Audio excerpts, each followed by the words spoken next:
샬롬. 하나님께서 오늘도 멋지고 복된 날로 저와 여러분들을 인도해 주심을 믿습니다. 오늘 하나님께서 우리에게 주시는 말씀은 창세기 제 45장 1절에서 15절까지의 말씀입니다. 세상에 우연은 없는 겁니다.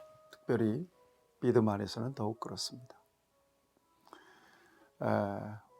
우연이 아니라면 필연이고, 필연이라면 그 누군가가 의도적으로 목적한 대로 역사를 이끌어 가고 있다는 얘기인데, 바로 그분이 바로 하나님이십니다. 개인의 역사든 우주 만물의 모든 역사든 하나님께서 친히 보이지 않게 간섭하시고 섭리해 주십니다. 그래서 그 역사가 이끌려가는 것입니다. 우리가 이것을 인정하고 사는 것은 너무나 중요합니다. 생각해 보면 우리가 세상에 나고 싶어서 난 것도 아니고요, 예수님을 믿고 싶어서 믿는 것도 아닙니다. 또 저 같은 경우는 목사가 되고 싶어서 안 달라서 목사가 된 것도 아닙니다. 하나님께서 불러내셨고 일생을 하나님 말씀을 전하며 택하시고 불러내신 백성들을 축복하는 삶을 살아가는 거죠. 이것은 하나님의 축복임과 동시에 저는 하나님의 섭리라고 분명하게 이해하고 있습니다. 우리의 삶을 하나님의 섭리로 이해할 수 있다면 우리는 어떤 순간이라도 하나님께 감사할 수 있다고 믿습니다. 오늘 본문에 보면 드디어 요셉이 형들 앞에서 자신의 신분을 밝힙니다. 형들, 저 요셉입니다.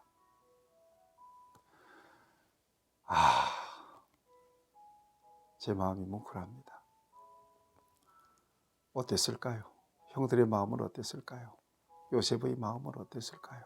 오늘 본문에 보면 특별히 형들을 보고, 특별히 베냐민을 볼 때 그 정을 억제하지 못하고 큰 소리로 울어요. 그 울음소리가 애굽 전역으로 들렸답니다.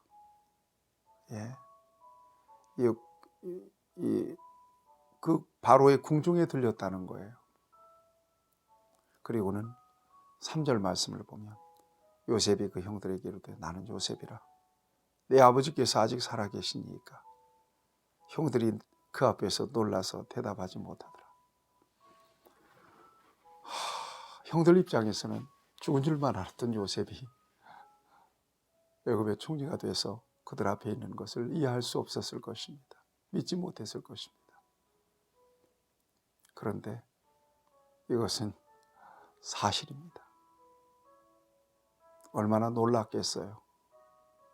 형들이 그 무서운 표정을 지으면서 살려달라고 애원하는 요셉을 결박해서 미디안 상인들에게 팔 때, 여러분, 세월이 지났지만 형들도 잊을 수 없는 기억이고 요셉은 더더욱 그렇고요. 그러니까 인간적으로 말하면 정말 원수를 만난 거예요. 요셉 입장에서는 원수를 갚을 조로의 기회가 되고요. 또 요셉의 형들 입장에서는 신문대로 거두는 그 불의와 그 죄악에 대한 보응을 받을 수밖에 없는 그런 상황입니다. 그런데요, 요셉은 그 모든 그에게 이루어졌던 그 모든 역사를 하나님의 섭리 가운데서 이해해요. 오늘 본문 말씀 특별히 주목해 볼 말씀이 5절 말씀입니다. 당신들이 나를 이곳에 팔았다고 해서 근심하지 마소서, 한탄하지 마소서.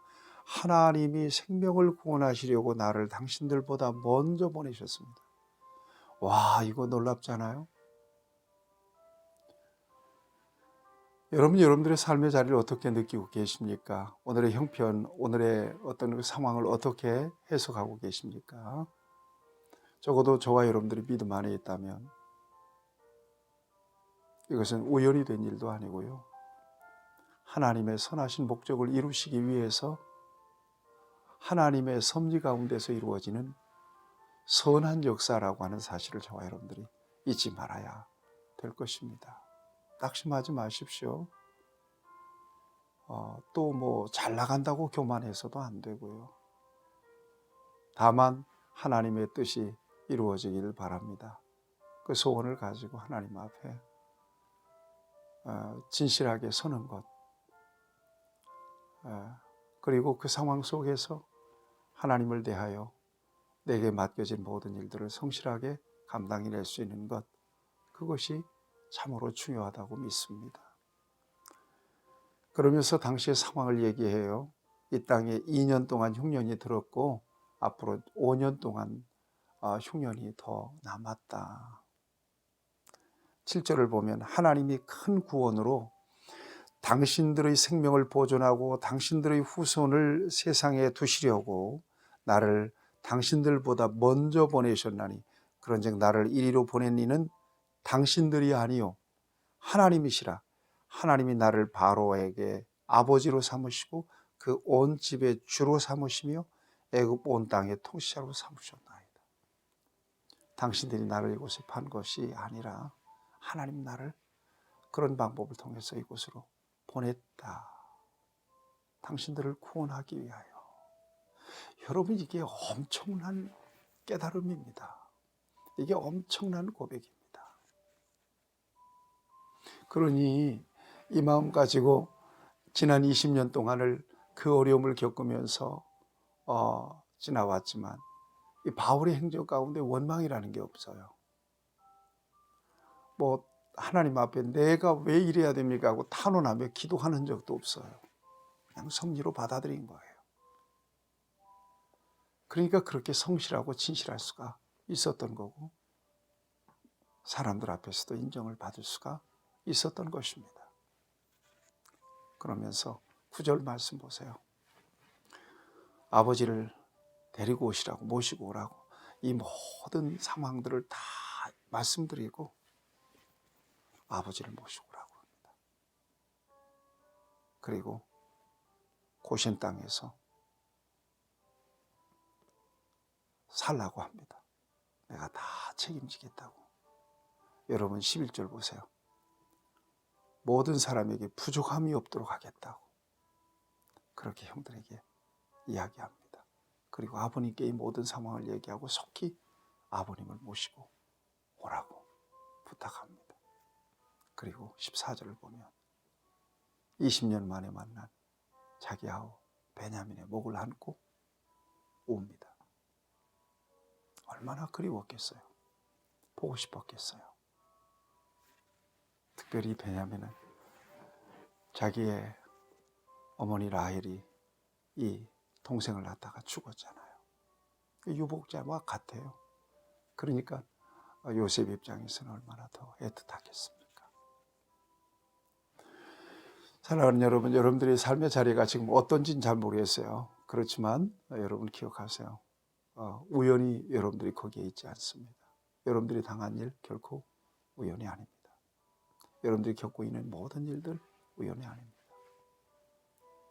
하나님을 응시하시고 하나님이 간섭하시고 섭리하신다는 이 믿음 가지고 합력하여 선이 될 것을 기대하면서 이겨내시기를 바라고 넉넉하게 감당해낼 수 있게 되기를 바랍니다. 하나님은 여러분들 편에 계십니다. 하나님 아버지, 오늘도 붙드시고 귀한 말씀을 통해서 하나님의 관점에서 우리의 삶을 바라보게 하시니 감사합니다. 하나님께서 권능의 손으로 우리를 붙드시고 계심을 믿습니다. 하나님이 실패하지 않으시는 하나님이심을 믿습니다. 선한 역사 우리를 통해서 이루시고 영광받아 주시옵소서. 예수님의 이름으로 기도하옵나이다. 아멘. 여러분 승리하게 될 줄로 믿습니다.